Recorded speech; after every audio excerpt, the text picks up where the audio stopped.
Big pass நேர்களுக்கு வணக்கம். So நம்ம பல நாட்களுக்கு முன்னாடியே சொல்லியிருந்தோம், அன்னைக்கு மிட் நைட்டில் ஏன் நாய் குலைச்சது அப்படின்றதுக்கு பார்வதி அண்ட் கமருதீன் பாத்ரூமில் போய் ஏதோ தப்பு பண்ணாங்க, அதனால தான் வந்து பிக் பாஸ் நாய் குலைக்க வச்சாரு அப்படின்றத சொன்னோம். பட் அதுக்கும் ஒரு சிலர் வந்து முட்டு கொடுக்கறதுக்கு இல்லை மற்றவங்களாம் வெளியே தூங்கினாங்க, சர்க்குலர் வந்திருக்கு வெளியே தூங்கக்கூடாதுன்னு, அதனால தான் அப்படின்னாங்க. சர்க்குலரே அடுத்த நாள் தான் கொண்டு வந்தாங்க. ஏன்னா நீங்கள் எல்லாரும் வெளியே போயிட்டீங்க அப்படின்னா இந்த காஜிங் அங்கே பாட்டுக்கு பாத்ரூம் போய் ஏதோ பண்ணுது, அதனால போகாதீங்கன்னு சொல்லி தான் அவங்க சர்க்குலர் அனுப்புனாங்க.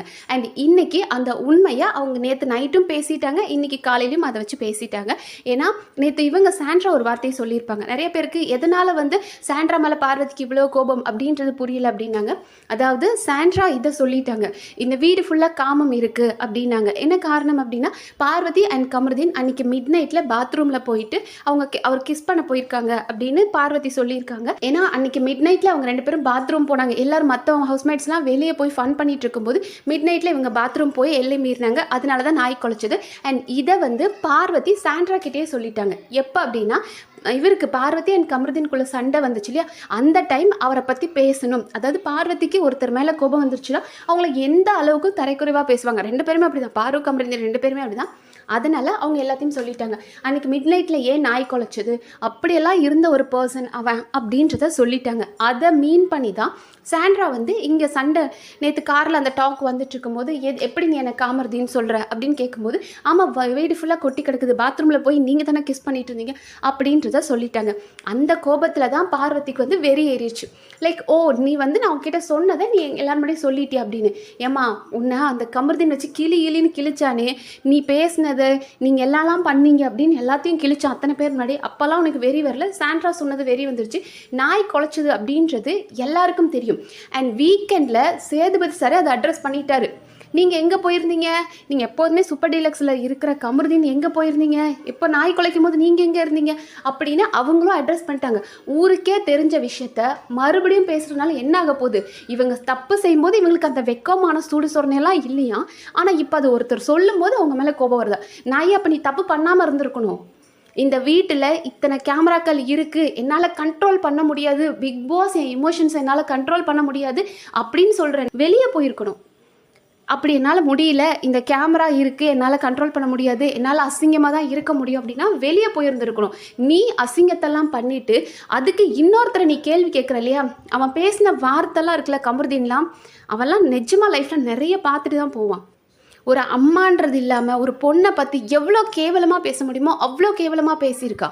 ஸோ அந்த ஒரு கோபத்தில் தான் வந்து பார்வதி அண்ட் கமருதீன் சேர்ந்து அவங்கள இடித்து தள்ளி விட்டுட்டாங்க. அண்ட் அதுக்கப்புறமா கமருதீன் கேட்குறாரு, நீ ஏன் அது மிட் நைட்டில் கேட்டுட்டு இருந்தாரு, நீ ஏன் நான் வந்து நம்ம கிஸ் பண்ணோம் பாத்ரூமில் அப்படின்றத நீ ஏன் சொன்ன அப்படின் போது, நான் உன் மேலே இருக்கிற ஒரு கோபத்தில் நாங்கள் அப்படியெல்லாம் இருந்தோம், அவ்வளோலாம் உன் கூட நான் ரிலேஷன்ஷிப்பில் இருந்து என்கிட்ட போய் எப்படா நீ சண்டை போட்ட அப்படின்ற ஒரு தாட் வந்துச்சு. நான் அதனால தான் நாங்கள் இவ்வளோ க்ளோஸாக இருந்துட்டோம், இப்படி இருந்த ஒருத்தரை போய் அவன் எப்படி பேசுகிறான் பாரு அப்படின்னு நான் சொல்லிட்டேன். ஆனால் அதை வச்சு இவ யாரா பேசுறதுக்கு, நம்ம அடல்ட்ஸ், நம்ம என்ன வேணாலும் பண்ணலாம், இவன் எப்படி அதை பேசலாம் அப்படின்ற. அப்பவும் கமருதீனுக்கு ஐயோ கிஸ் பண்ணுறோன்றது வெளியே வந்துருச்சு, ஏதோ பிரச்சனை ஆயிருமா அப்படின்னு. அதெல்லாம் வெளியே வந்து நான் பார்த்துக்கிறேன், உன் மேலே எந்த தப்பும் இல்லை, நான் பார்த்துக்கிறேன் அப்படின்றாங்க.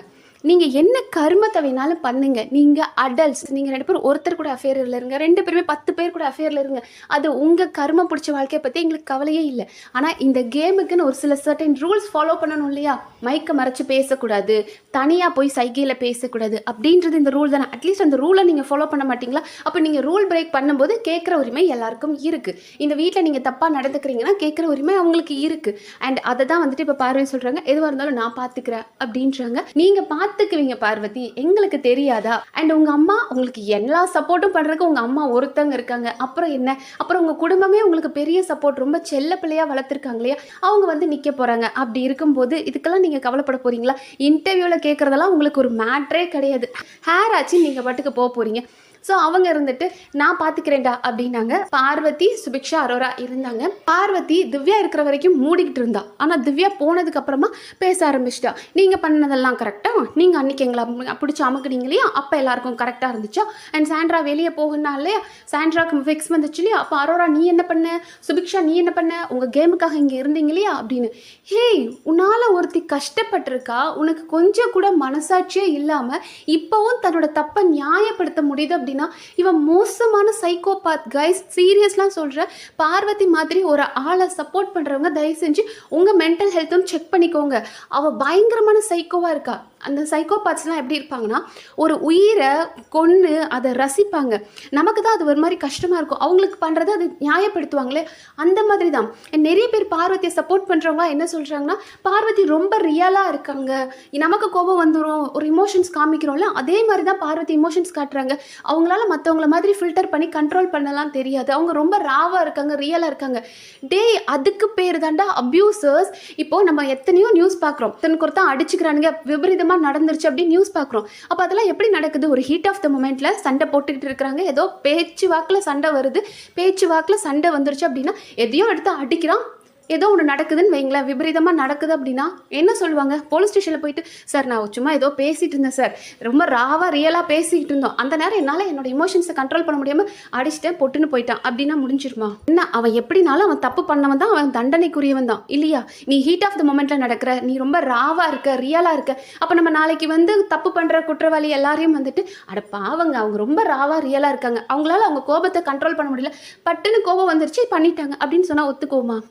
ஒத்துக்க கூடாது. அதை தயவு செஞ்சு நார்மலைஸ் பண்ணாதீங்க. இன்னும் ஒரு சில கூட்டம் இருந்துட்டு, ஆமாம் சாண்ட்ரா பண்ணாங்க இல்லையா, கேமில் பண்ணாங்க இல்லையா, அதே மாதிரி தான் இதுவும் அப்படின்றாங்க. அப்படி பேசுகிற ஆட்கள் நீங்கள் தயவு செஞ்சு புரிஞ்சுக்கோங்க. நீங்கள் எங்கேயோ தப்பாக போயிட்டுருக்கீங்க, உங்களுக்குள்ளேயும் அந்த சைக்கோ தாட்ஸ் வந்துட்டுருக்குன்றதை புரிஞ்சுக்கோங்க.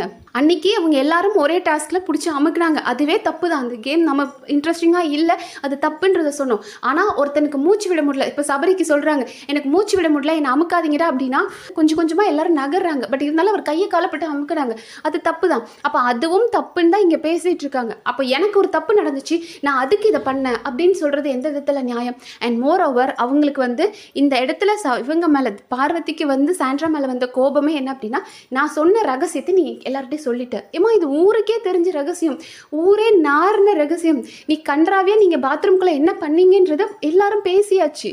அன்றைக்கி நாய் குழைச்சது உடனே பாத்ரூம்குள்ளேருந்து கமருதீன் வந்தார், கொஞ்ச நேரத்தில் நீங்கள் வந்தீங்க, இது எல்லாருக்கும் தெரிஞ்ச விஷயம் தானே.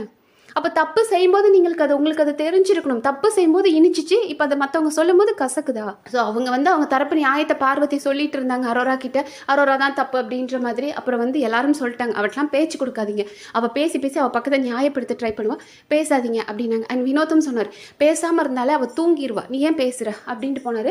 அந்த மனுஷன் சொல்லி கொஞ்ச நேரத்தில் பார்வதிக்கு நல்லா தூக்கம் வந்துருச்சு. ஏன்னா அவங்க நல்லா ஜாலியாக உட்காந்துருந்தாங்க, பாட்டு இங்கே அரோராலாம் பாட்டு பாடிட்டு இருந்தாங்க, அரோரா சுபிக்ஷாலாம் பாட்டு பாட அவங்களுக்கு ஏதோ தாலாட்டு கேட்ட மாதிரி இருந்த போல இருக்கு. ஸோ தூங்கிட்டாங்க. அவங்க தூங்கினதுனால அவங்க போட்டியிலேருந்து விலக்கப்பட்டார், அவங்களோட கேமும் முடிஞ்சிருச்சு.